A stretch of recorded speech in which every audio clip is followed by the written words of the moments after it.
Ladies and gentlemen, welcome back to the Shirtless Plantain Show. This is the Champions League edition, and with me, I have my Crodies. What up? I forewarned him, and I'm glad that he saw it. I had to start it that way.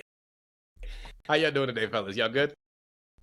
I'm good, man. I'm very good. I got to see a narrative be not a narrative, a Champions League story be put in jeopardy because everyone's talking about that PSG Real Madrid, final order, connotation that goes with it. And I was like, well, we might not even get that, and I love it. We might get another all-German final in London again. Gosh. Yeah, that was the 12-13 season, isn't it? Yeah, It was. Yeah, 12-13. I remember. It was, Crody. It was. Sad. Watching a little bit of that on an airplane, and I was rooting for Dortmund so bad, and it didn't happen. You know what your problem was? You rooted for Dortmund. Why did you do that? Hey, man, they've won it before. My club hasn't. Yeah. Okay. I hate to admit it, but it's the truth. This is when they had cool kits. Yes. Them Nike joints were. Yes. Yeah. Do you own any of those? I do. Yeah. Yeah. That was I think I've said it before. That's the first Champions League final I think I remember watching. Actually, like I have very patchy memories of the Ajax final, but then the one I can fully recall is the Dortmund Juventus one. That's the first one I can remember. You know, when you said vivid imagination started playing in my head. You were about saying no. In case you guys forget, we are Nigerian. Just so yeah, those of you that know. So yeah, that song literally started playing in my mind. That's the first thing. As soon as you said vivid, I was just like, there's childhood memories coming back. But we've been ranting and raving too long. Let's talk about the Champions League this day. We saw Dortmund and PSG. How do you guys? First of all, let's not even get to taxes. How do you guys feel overall about the game? Like, just your first initial reactions. Go on, coach. Oh, well, I think there was a shock for a lot of people that probably were expecting a relatively straightforward win for PSG. I'd like to think that's those people are in the minority because anybody that's watched Dortmund in the Champions League, at least, they've shown so much this season that they haven't shown in the Bundesliga. I remember specifically watching them against Bayern Munich in the Bundesliga. I was like, these are two separate teams.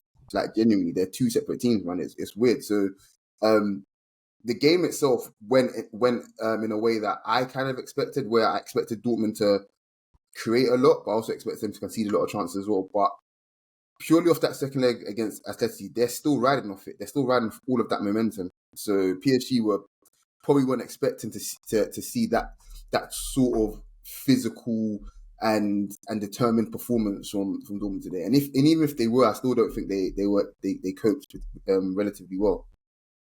Yeah, they had nothing for them.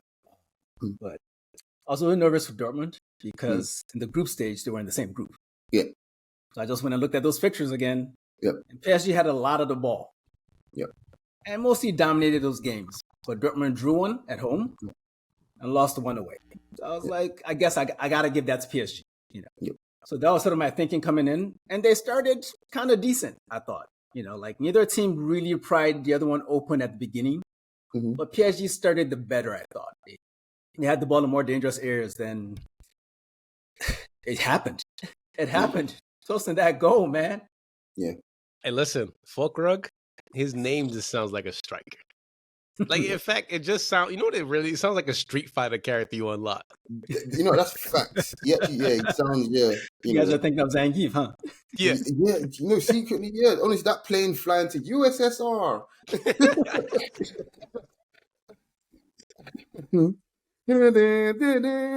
just like, you are a fucking nerd, nigga, and I love it. A big, burly Eastern European man with strange chest hair is absolutely ruining your defense. There's nothing you can do about it. I feel like you talk past the strange chest hair too quickly. Listen, I'm not gonna lie, that ball from Schlotterberg, I was just like, I don't even want to pronounce his name right because I don't, I'm not gonna even do it. But that ball he put over I was like, yo, wait, Why are you doing this? It's a And the German finish, thing. yeah. It's a German thing because Cruz was on the exact same shit yesterday. I will get to that. Yeah. I mean, In a minute. by the way, speaking of German, Mats Hummels had Mbappe locked up. Yeah. For the I most think, part, but if I'm being honest, I think we can go into a little bit more depth about just what both managers did because I have thoughts on why Mbappe spent a lot of his time out wide. You know, through the middle. Sorry, the floor is yours. By the way, I want to add to a point that you added a few weeks ago about their stadium. You said that Dortmund stadium, like it basically is like their 12th man effectively. Yeah, honestly, you get Pauls, you get swallowed up by it, man. Like, for real. I'm immature. And what's crazy? I cannot remember if they've changed the regulations, but I know in Europe they weren't allowed to have the standing section there for the yellow wall. Yeah. So I think the yellow wall itself contains about 25,000 people. That's literally all of Stamford Bridge, basically. But in European games, I think they have to like cut the ration for it, basically, because of the standing section. But genuinely speaking, you walk in there and you look around, and it feels like a lair, like a lair for like a spider, basically. That's gonna slowly and surely just go on. Dude. Are the seats just like really steep or something? When you It's get, not even like this. It's not even like they're steep. It's just the way the stadium is built. Like it's meant to make you feel quite claustrophobic. It's German stadiums in general are just their football spectacles themselves. Like they're meant to make you feel like you're here to watch football, like and nothing else. Germans are so dramatic. I love them. The aesthetics so well. For like it's nuts. It's nuts. But yeah, man. Like you walk in there, you're like, okay, shit. We're in for a game. Like I remember years back, Lewandowski scored 4 against Real Madrid. A Real Madrid team that had like Ronaldo and them man in it. Like it doesn't matter who comes to the Signal Iduna Park. You're in for a game regardless, and the fans have so much to do with it. And it's nice because you walk around outside it, and they're all offering you beers and sausages and shit. It's like, yeah, pause, no home. I'm not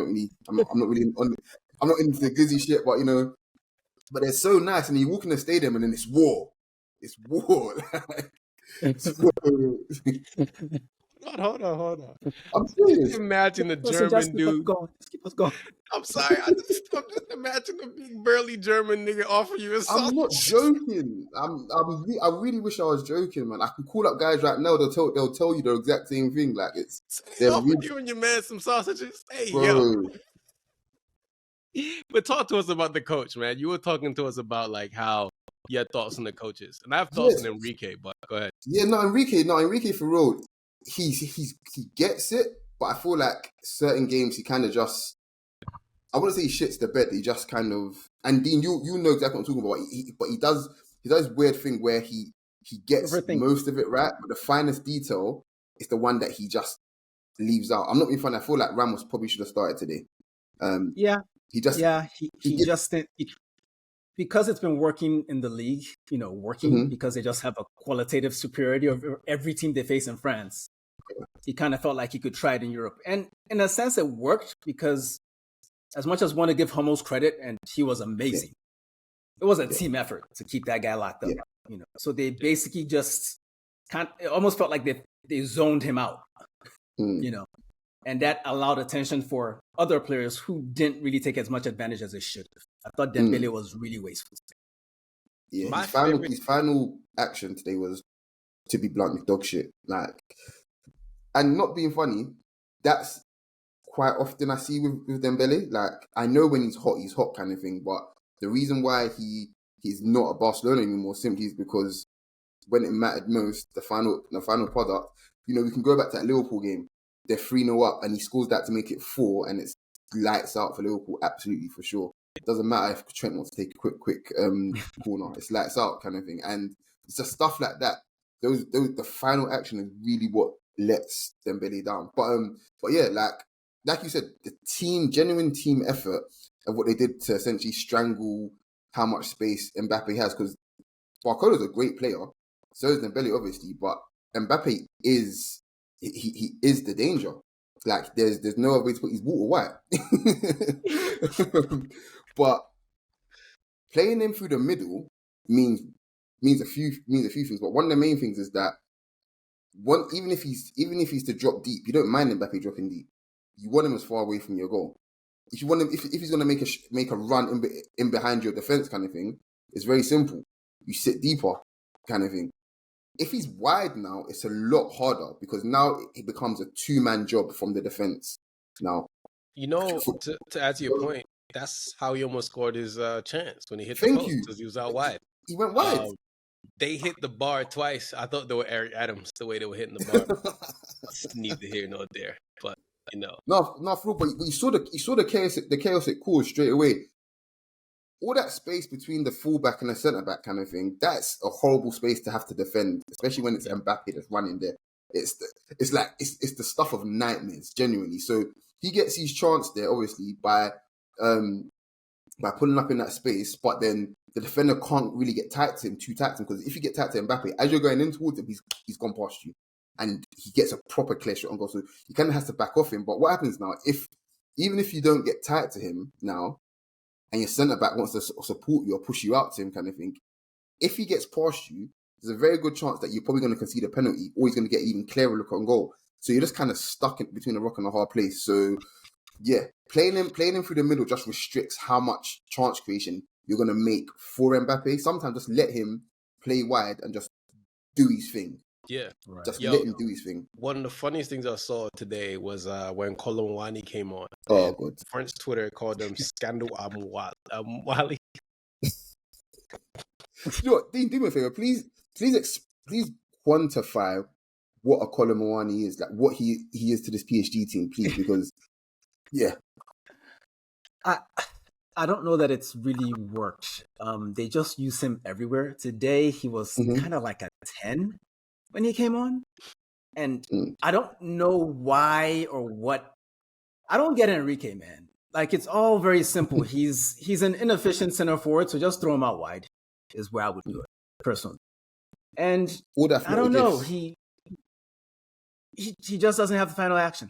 He just doesn't. Yeah. And I don't know that that's what you need on the... I mean, why didn't he use Ramos?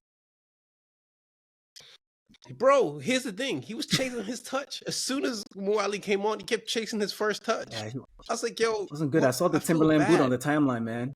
I felt I felt so bad. You know what it is with Enrique? You know what it is with him? I'll give you exactly what happened with Enrique. It was World Cup '98, and he got CTE from playing against Nigeria. His brain's never been the same. Yeah, that legit must be it. Like the Olise shot is still ringing in his ear to this day because I can't explain it. It has to be that because some of the things this guy does. Like, you remember when he was doing live streams after the game? Like, yo, what's wrong with you? He still does it. I think it was actually pretty cool. Yeah, I think those are pretty cool. But it's just, I don't know. It's not a thing for. I think you got to have a certain acquired taste for it. A lot of people don't care for it. They think that's too much access. Blah blah blah. Is what it is. But what I will say is, I like the way he's composed the rest of the team. Like, he got the rest of the team, I think, relatively right. The midfield was fine. Big day for Zai Emery. I think he scored at the thingy in the group stages, didn't he? But Vitinha is Vitinha, man. I love that kid, man. He is incredible. Yeah, Ruiz missed like 2 really good chances. And here's the funny thing again: PSG's best chances this game came from that runs from midfield, ghosting in, and you get more of those chances if you have a centre forward that's pinning players, basically, because the centre backs are occupied. And then every so often you ghost in from midfield kind of thing, and now you have to make them make a decision. That's a lot of chance creation comes from having to make the defender make a decision. You make them make a decision that you want them to make. Space opens up somewhere, you go there kind of thing. The place where they don't want you to go. But for some reason, that front three, quick, great for countering kind of thing. But that midfield wasn't set up for countering. Like, I like Zaire Emery too. The kid is special, but I forgot that Vitinha was also in the Premier League for a little bit with Wolves. Yeah. Every single Portuguese player has played for Wolves, guys. George Mendes, baby. It is what it is. Yeah. let's talk about Dortmund quickly. Terzic he had it right. What Sancho did to what's it called? To Nuno Mendes. Light-skinned niggas was getting back. That's all that was. Light-skinned niggas had their day today. So this is for you, Kendrick. Sancho belongs to all of us. We've all been rooting for him, and he's played pretty well. He's played pretty well since he got back to Dortmund, not to the level we expected.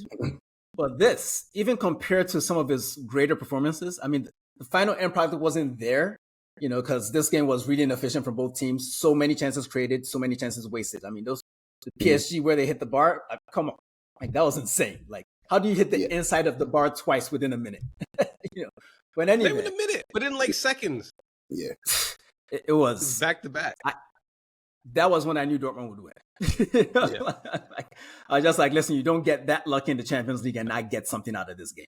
At least they were going to get a draw at that point. But Karim Adeyemi, he really, really impressed me with this. This was the most sacrificial performance I've seen from, as much as Sancho shined going forward, Karim Adeyemi shined going back. He just nullified the right back at PSG. I don't want to say his name. Yeah, can I just say, I feel like that was a very sacrificial performance. Yeah. What? Listen. Come on, man.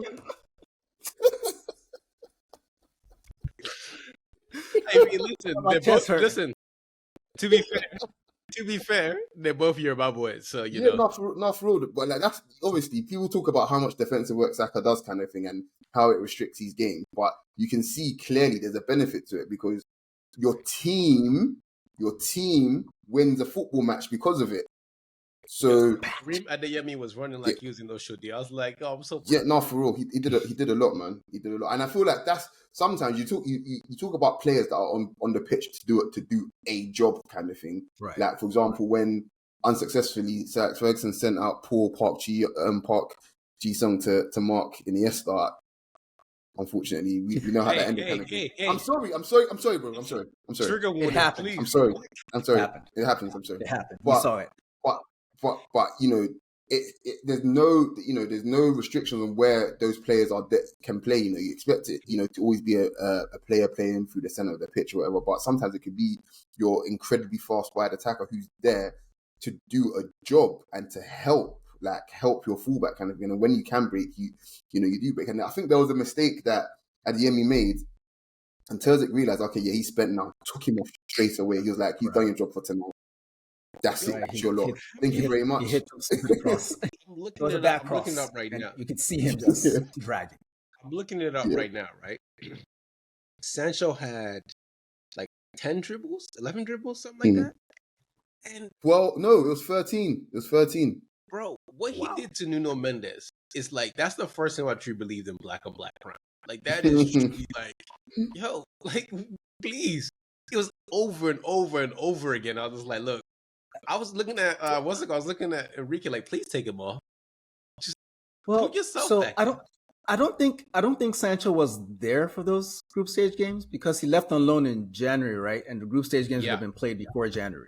Mm-hmm. Yeah. So maybe and Nuno Mendes was injured for a lot of the season as well. I'm not making excuses for either one of them. They're both going through shit. That's life. But maybe it's just one of those cases where a guy is just a bad matchup for you because that's what it looked like. This wasn't just about Sancho had a really good game. It was bro, this boy looked bad. And Nuno Mendes is a talented player. A question. So you're basically saying this is Anthony and Cucurella. That's a great example, to be fair. Does it actually happen, or does it just look cool? No, it does. He gives him the business. Look at Saka and Luke Shaw. But then again, Saka got a lot. Saka is everybody. Don't try it. Don't try to limit my boy, please. Sorry. No. I'm just saying. No, what I'm saying is that that's just Luke Shaw's. Then again, that's Luke Shaw's best friend. Luke Shaw left Man United camp to go hang out with him. You're doing rehab. Why are you going to England camp? Listen, fair play to Dortmund. What do you guys think is going to happen next week? Who do you think is going to win next week in the Parc des Princes? I can't see anything other than an Mbappe masterclass. You just know because he's got that sick gene. Yeah, but do you think Enrique deploys him correctly? No. Man, that's between them and God, man. That boy has got the Michael Jordan gene. For real, man. What you saying is Mbappe, Anthony Edwards, and Jordan, right? Yeah, no, seriously, they're all part of the same tree. Like for real, he's a sick man, and there's no way I can. I know he's probably probably still sat in the Signal Iduna dressing room right now talking about, oh yeah, you think shit is sweet. Like I know he's probably gonna walk back to Paris. In fact, like he's a sick man. Let's talk about Real Madrid. We're done with Dortmund. Y'all got anything else you want to add on that game? Yeah, I'm good. Nah. Actually, wait, one more thing. Just Sancho in general. The chatter online about, oh yeah, this is what happens wherever X, Y, Z and blah blah blah, and environments and everything, and United should take another look at him and everything like that. I'm just here to say that boat has sailed. So anybody thinking that that he's still got a chance at United, maybe under a different manager potentially, but I don't see even how that changed anyway. United need to cash in anyway, but him playing well for Dortmund in the Champions League means one thing. Literally, the environment is different. The situation is different. Kind of like, we're going to get onto that quick, but kind of like what Thingy said about Tuchel yesterday, kind of thing. When decisions are made, basically in certain environments, kind of thing, you have to accept them for what they are. So the Sancho thing, to me, as well as he played today, kind of thing, United shouldn't be looking back thinking, oh yeah, there's a chance there, whatever. He shouldn't be thinking that. Go on. Here's my concern. Yeah. They bought him for like 80 million. Mm-hmm. Dortmund, I don't know what the price is. Does 35 sound about right? Have I seen that, or am I making that up? Something like that. Look, at the end of the day, I don't care. We got a lot of players to get rid of. Keep the fucking contracts, bro. I don't care. Get rid of these niggas. And look, here's my thing on Sancho, right? Sometimes you gotta just send that "you up" text to the person that you know is gonna pick up. That's all I'm gonna say. It's Dortmund. Dortmund are the "you up" text for real. No, it's facts. So yeah, like it's a perfect match made in heaven, man. Hey, y'all just talking about this like money don't mean nothing. If United wants a certain price and Dortmund can't meet it, that's a problem. Like, are Dortmund going to pay whatever United want? They said that they want to keep Matson and Sancho, right? You want to do that, right? That's what they said. But when you say give us 50 million, but they're gonna get a discount for Matson though, because Chelsea are fucked. Remember, also fuck Chelsea actually. But yeah, Chelsea are actually in big trouble. Anyway. So they'll get a discount for Matson for sure. I have a question for you quickly before we move on. Jason Tinder or Chelsea in the Hell in the Cell? Who wins? Oh god. Kind of like a meteorite just hit both of them. How about that? I think John Terry could take Jason Tinder. Probably take his wife, yeah. But... Listen, sorry. Madrid and Bayern had a masterclass of a game. That was like, when Big E said two mighty men slapping meat? That's literally what it was. Just two big men slapping meat with chest. You know what they called it? They called it the Classico of Europe, and I'm struggling to find a better description, but I genuinely think so, because Bayern have 7 titles, don't they? Milan have 7 titles. Milan have 7 titles. Okay, cool. Yeah. Madrid have 14. And yeah, Milan have 7. Okay, cool. All right. So yeah, anyway, with that being said, yeah, I think this is as close as you're going to get to just European royalty. Because unfortunately, Real Madrid have made it a formality for them to win Champions Leagues whenever they feel like it. But this is as close as you're going to get to 2 evenly matched sized clubs in Europe, I'd like to say, in terms of at the top end. Like, yeah, both huge history, huge fan bases, huge clout and whatever. Do you know what I mean? So yeah, I think it was, and it's funny as well, because both teams, I feel like, are meeting at a time where they're both still they're actually technically still transitioning. Both, even though Real Madrid are going to win La Liga, this isn't a Real Madrid team that looks like it's already there. It looks like they're actually getting ready to actually go again, basically. Right. Yeah, they still don't have a striker, even though Mbappe is rumored to be on the way. Yeah. I will say this: Florentino Perez is a sick man. Like, I don't know how he constantly just keeps revamping his team over and over again. It makes me made a deal with the devil. That's all it is, man. That's what stability brings you. He's been there forever. There's a reason why. I mean, like, obviously he did a lot of what I would consider shady shit to kind of make himself president for life, but it's okay because they're successful and that's all that matters. Not every situation needs to be a democracy. Look at Barcelona. They just fucked up a good thing for no reason. Look at Nigeria. But dictatorship, good for Real Madrid. Yeah, I'll be honest with you. I have no objections to dictatorship. By the way, this is not a political podcast, but I just want to make it clear that dictatorship, I've never ever opposed it. I think human beings are stupid and need to be led. No, I'm joking. Listen, man. Let me stop for real. I know that we're pro-fascism on the pod or whatever, but why do you think people assumed that 3 Nigerians weren't into dictatorships? Like that's kind of our thing, true. You know? Like like we've been faking it for the last couple of years, but that's our thing. When did Nigeria have the most successful period ever in football? That is very, very, very true. You know why Nigeria is successful in the mid-90s? Because they knew if they fucked up, Abacha's going to have their heads on the pole. That's incentives. Right. That's all they are. Just incentives. Yeah. Now, you know why Nigeria is bad? Incentives. Because you know why Nigeria is bad now? Because Tinubu is not going to do shit. That's why. That's facts. Yeah. Well, it's science. But anyway, let's go back to Madrid and Bayern. We lost the plot completely. But my thing is, just a beautiful game. Like, it's two contradicting styles that just work. It was just like, you got Madrid, who are powered by eyebrows and the powership of friends, and you got Thomas Tuchel, who's a fucking nerd, who thinks that, like, everything is, like, possession in German. Like, that's all he does. So it was just a beautiful thing. I have a question for Dean, actually. When you look at Jamal Musiala, right, what do you think about, like, do you think he's a wide player? Like, because someone said it yesterday, like, he's like a Ronaldinho-type wide player. Like, what do you think he's best is? In an ideal world, you just don't really even shackle a player like that. Like, he can combine with everyone. He has an amazing touch. He can carry past anybody. He just glides. I mean, it's beautiful to watch. I'd really want to play him through the meter. Well, during the game?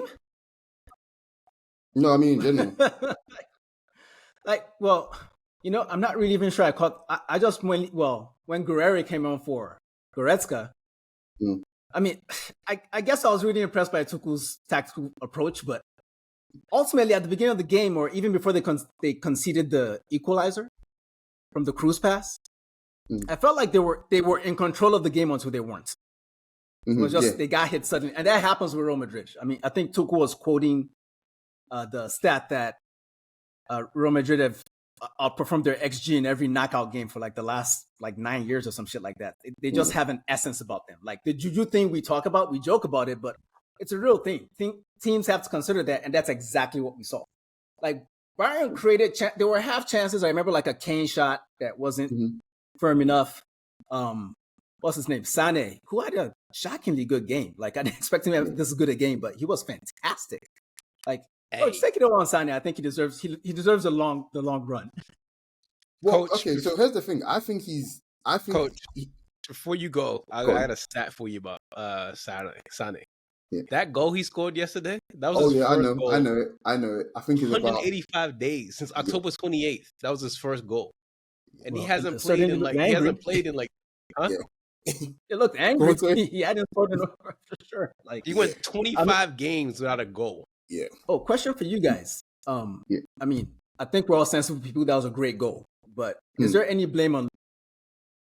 It's near post. We always talk about keepers shouldn't get. Nah. Sometimes generally, should we give keepers more grace there? We should. I think he hit that ball fucking hard, bro. He hit it really hard. I don't know why we're even talking about this. He hit the ball really, really hard. Sometimes it goes in. I saw some chatter. You know, people said he got beat near post. Yeah. He hit that ball with the same fury he had for Sadio Mane. Yeah. Well, I think the remnants of Sadio Mane's punch was in that shot for sure. Oh man, why is this so filled with black on black violence? I don't like this, guys. Like Kendrick just got hate in the air. You niggas talking crazy. I don't like this shit, bro. I'm sad. Leroy Sané got a white mom and he reminds me of Kendrick. That's why. Oh my god. No, for real. I think Sane though in general, to my man, I still feel like he might still be carrying an injury, and I feel like he's just playing through He the pain. is, Yeah. bro. So He legit is still hurt. Like yeah, and he's like they were saying that why I like. feel like yeah. So, No, so hold on, sorry to cut you off. They were saying that that's why he can only play like in Champions League. Like he's barely playing in yeah, Bundesliga because like that injury is that bad. He's literally in pain. yeah. So yeah. So and that's what makes this even more impressive. This is what you talk about top players and top players that have that dog in them, like genuine dog. Because a lot of players like my health, which is there's nothing wrong with that. It's right, like it's absolutely right. But sometimes when your team needs you. That's just the bottom line, Saka. So for everyone complaining, it is what it is. He's in the semi-final of Champions League with his team. You know what I mean? Some players play with broken backs, and the fans hate them. Yeah, there we go. But more on Sane's actual impact on the game, right? Obviously they started the game on the strong sides, which is Sane. Don't get me wrong, Sane at City playing on the left was one of the most terrifying players I've ever seen in my life, for real. Like, because it wasn't even just he's direct and he's going on the outside crossing the ball in. No, he was running in that area, like I said, between the centre back and the fullback consistently and just hurting teams with just pure pace. And now it seems as if his game obviously has evolved since he's got older. He hasn't lost that much pace, but he's able to affect games where he can go 25 games without a goal, but still be an absolute thorn in the team side because his pace just worries you. Like, I'm talking from experience, unfortunately, because we saw it in the last round. He didn't score. He didn't really look like scoring apart from one or two chances across both legs. But the panic that he caused from his movement and from his pace is genuinely invaluable. And then you vary the contrast to someone like Musiala, who's gonna pick it up way deeper, kind of thing, and cause that panic so that teams are shutting over to try and shut him down. And then guess what? You left Sane open now, so he's got even more space to run into. So it's quite clever from Tuchel, but I feel like he's been forced to play this way because Lord knows if they had less talented players, he's going back to that 3-4-3. Like that 3-4-3 is his Green Goblin mask. It works. We say it works. He tried it against Bayer Leverkusen this season and got absolutely shellackled, got smoked, got like, belt to ass, bro. Listen, in his mind, it works. He won the Champions League playing that way. Okay. Like, we will never be able to convince him not to do that stupid shit. But he will always do it. Honestly speaking, I am quite impressed that he's been able to resist it, apart from one or two times this season. But yeah, for real, like I think against Real Madrid, going that way would have been even bigger alarm bells. But what's even scary about? What's even scary about Sane? Good. He looks like a young Sugar Free, so it's even scarier. Yeah, I'm a Brit, so I have no idea who that is. Unfortunately, bro, I'm sorry, man. And this is why we don't talk hip hop with you, British niggas. This is why you're monogamous. That is true. This is why we don't talk.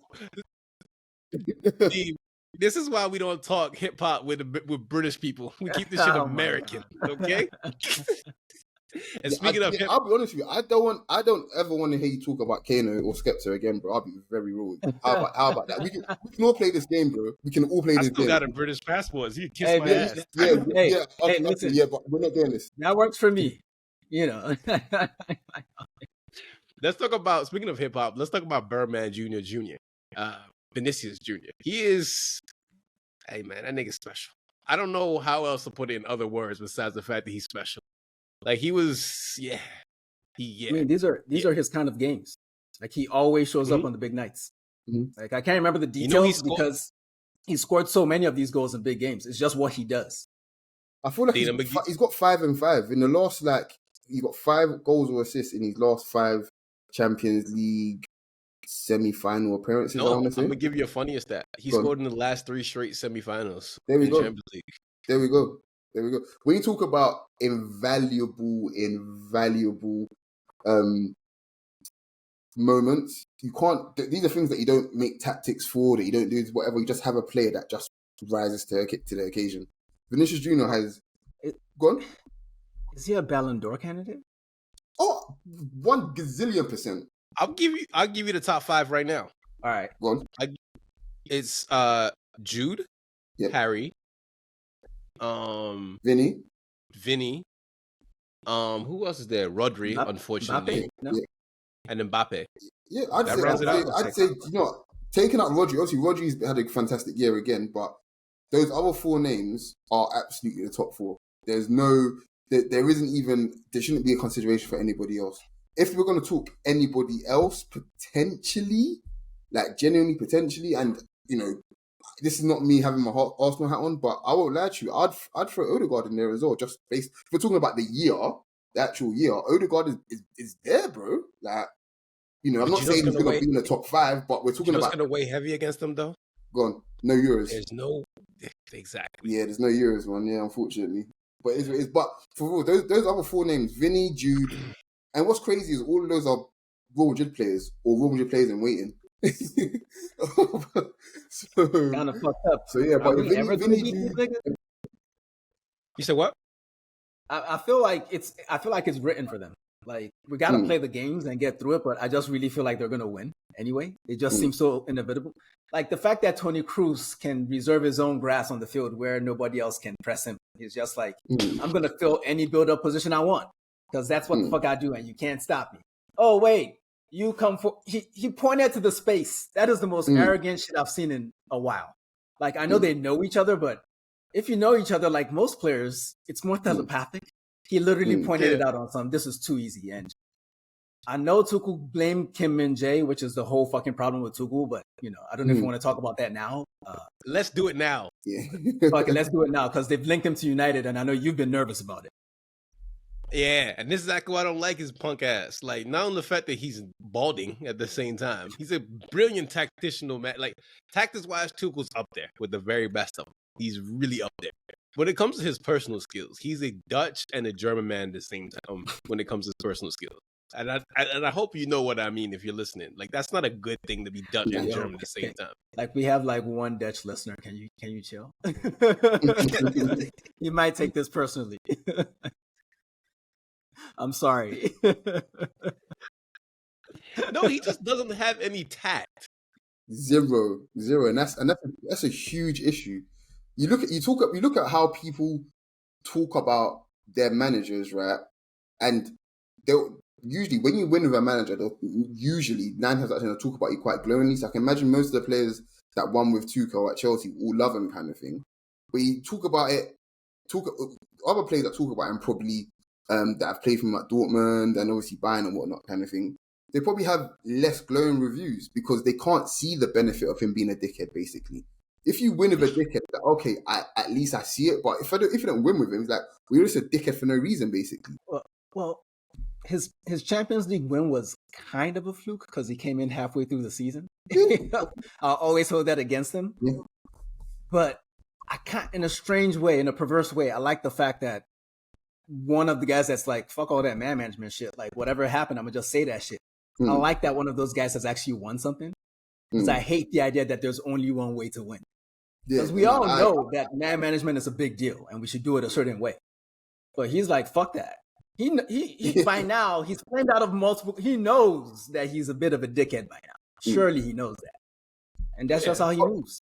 But it's strange because you watch him talk like in different settings when it's not like, I forgot he did an interview, I think in France. I forgot who he was talking to, and he basically explaining that, look, I will bring my team to the 18-yard box, but you must be crazy if you think I'm going to give instructions to Neymar. There's things that he could do, that he could think of, that I would never think of in a million years. He's clearly quite philosophical, and he understands these certain things, kind of thing. But then you see him post-match, whether it's a win or a loss, and it's a completely different personality. Like, he just go on. To add to your point, he said the same thing about Thiago Silva at Chelsea. He was like, I can't teach Thiago Silva how to defend. He'll teach me how to defend. He goes, I'm going to let him do his thing. Exactly. So. Do you know what I mean? But then now you're digging up Kim, basically. Kim, to my mind, is a much better defender than you ever will be. I haven't seen Kim drugged out like this since Eminem. But oh, wow.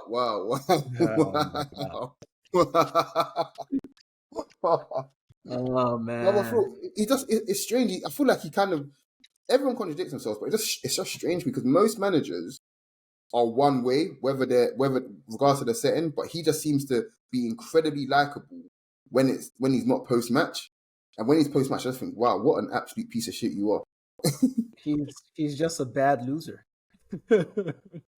He's just a really, really bad loser. You know, like the fact that he's not yelling makes us ignore it. But he's the one that got in the handshake beef with Conte when it was in England. That was incredible. Wildin', man. Tuchel be wildin', you know. And of all the places he's been, he has less of a fuck to give than ever because he's leaving this job any fucking way. He probably wants a United job because this shit is fucking pervasive. And if he gets it, I think I'll be happy. No, I don't think he goes United, man. I just feel like it's almost too United for it to happen. Which is why it will happen. No, because I tell you, if it was gonna happen, they would have got Conte. Do you know what I mean? Like you guys were close to getting Conte as well. Do you know what I mean? If it was going to happen, you would have got Conte. That's why I feel like the fact that you went with Ten Hag shows that there's a slight shift. Like two goals low hanging fruit. That's the all I'm gonna say is that this is a whole new entire board, right? Like they're firing everybody at United. So I don't know. I generally don't know what's gonna happen. They're making people come into work like literally 5 days. They said fuck all that work. I was furious. I wanted to call up. Man, I wanted to call up the union. Whatever it takes to change a culture. Even the little things matter, I suppose. Listen, they fired a chief financial officer. I was like, oh, y'all niggas not playing. Y'all get rid of everybody.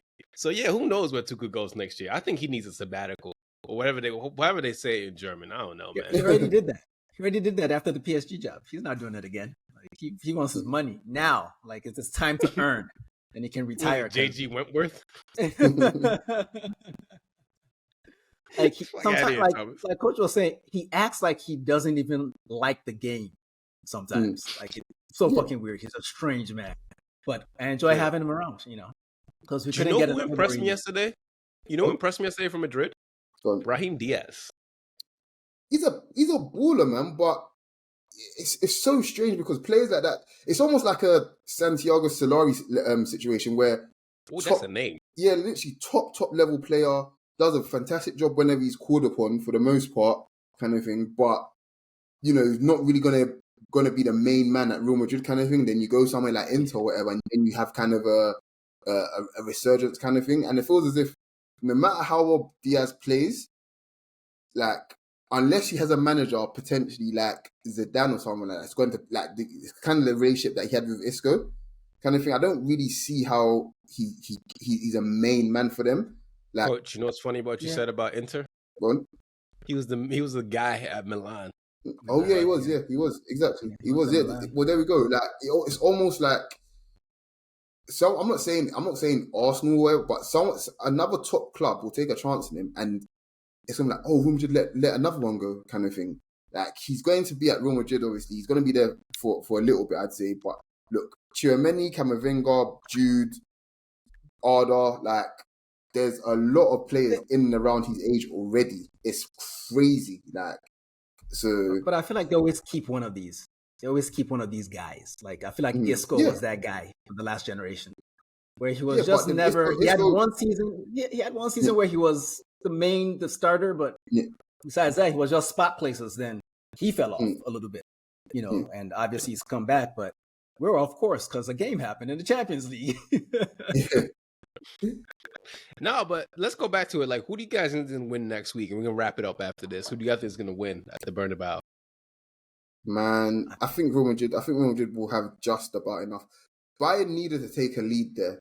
Like, I think it's almost like a similar thing what happened to us in the last round where I felt it was 2 goals, Coach. It had to be 2 goals for them.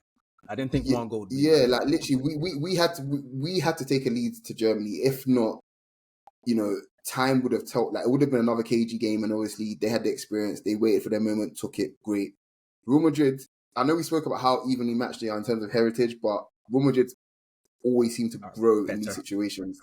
Yeah, they seem to get. They're also just better. Yeah, they are. Like they are. I think Bayern kind of recovered by beating Arsenal, if that makes any sense. And they've had a couple nice weeks, but they're also very injured. They're going through a transition, not doing a very good job of it. I mean, they literally have a lame duck coach. So the better team should win. Like the better team is winning this tie in my eyes. Yeah, man. So Madrid what just we're look like saying they will is, take their moments. so what we're saying is going to be a Madrid PSG final. Oh, yeah. I would love for it to be Madrid Dortmund though, just Dortmund, because. yeah. I would love for it to be that. It's something great. quite different. Yeah, it's something quite different. And Dortmund fans are great. I'd literally make my way down to like Wembley Way just to hang out with them for like an hour or something because they're great. Bro, fun. Without the sausages. I was about to say, you want another sausage? No. Bro, Without the sausages. Fulkrug, man. Fulkrug, that finish was incredible. Yeah. And the way he smiled afterwards was just so... It was just like a human moment. I was like, oh, someone in one of my group chats said that he wants to be Giroud. I'm like, he could never be that pretty. Please. Yeah, but I feel like he's done way more in the Champions League than Giroud ever will. So, yeah, fuck Giroud. Damn. You and your agendas, man. You need to let some shit go, nigga. Damn. Giroud has a Champions League, doesn't he? I don't like on the shirt. All right, fellas, we're out. Everyone, thank you so much for listening. We'll see what's gonna happen next week. There's Europa League tomorrow, so that's gonna be some real tasty stuff. Yeah. Well, Leverkusen got that shit. Fuck it. Yeah, and then we got Conference League too. Aston Villa's favorites for Conference League, right? Yeah, but fuck him, man. Fuck Emery, man. That's not even a trophy. We're not accepting that yet. I'm not approving that until someone that's not David Moyes or Mourinho wins it. I want Club Brugge to win because my boy Rafael Oyendinka is in the midfield. Another Nigerian? Oh, you shouldn't have. All right, fellas, everyone, we're out. Take it easy. Peace. Take your shirt off. Take your shirt off. Plenty. Plenty.